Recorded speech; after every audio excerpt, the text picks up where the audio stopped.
we shall reflect on the life of Saint Josemaria Escriva de Balaguer.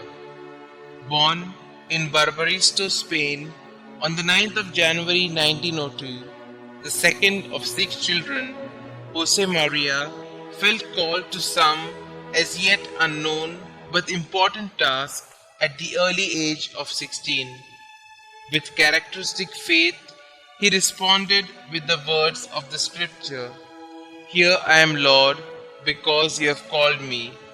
Completing his formation at the Pontifical University of Saragossa, he was ordained priest on the 20th of March 1925. In the year 1927, when he took up the study of civil law in Madrid, his apostolic zeal soon had him interacting with a cross-section of society, artists and academicians, laborers and intellectuals, army men and clergymen alike. To strive for the sanctity by way of living Christ's own life among his people, as enjoined by baptism, was the call that became evident on the 2nd of October 1928 during a retreat he was making.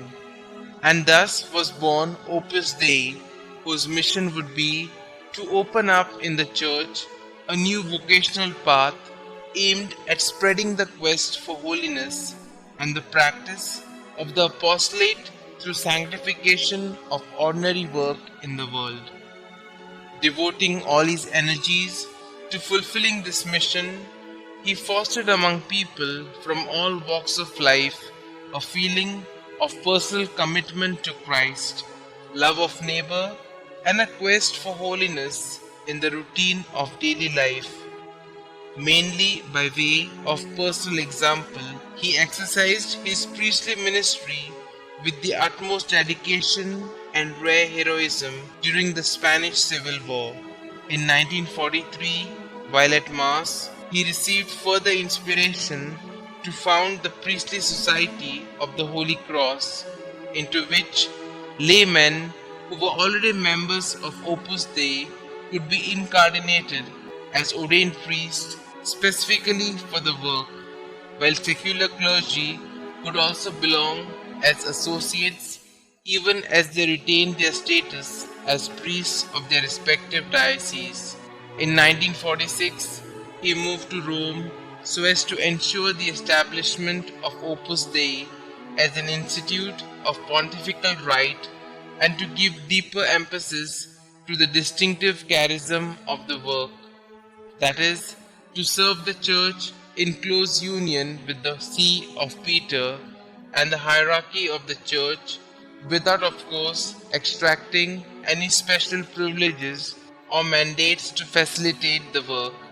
Pope Pius XII, having established Opus Dei and the Priestly Society of the Holy Cross as institutions of pontifical right, finally accorded definitive approval on the 16th of June 1950.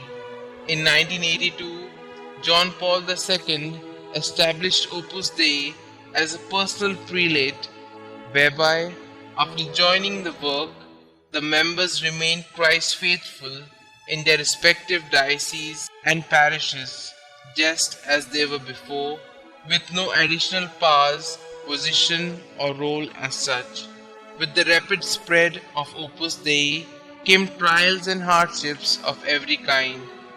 Financial difficulties assailed the worldwide expansion of apostolic works.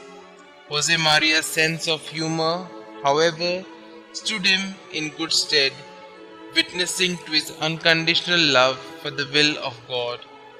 In the meanwhile, in 1954, he was miraculously cured of a serious form of diabetes that had troubled him for over a decade.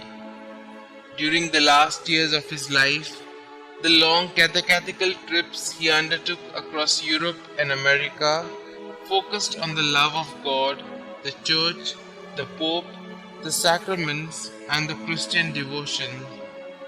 The heart of Josemaria's message was, sanctify your daily life and sanctify yourself in and through their daily life.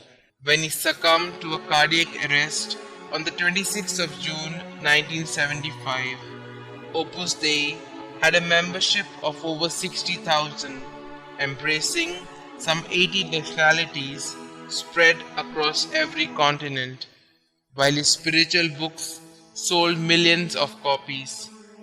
Monsignor Jose Escriva de Balaguer was beatified on the 17th of May 1992 by Pope John Paul II and finally canonized by His Holiness on the 6th of October 2002.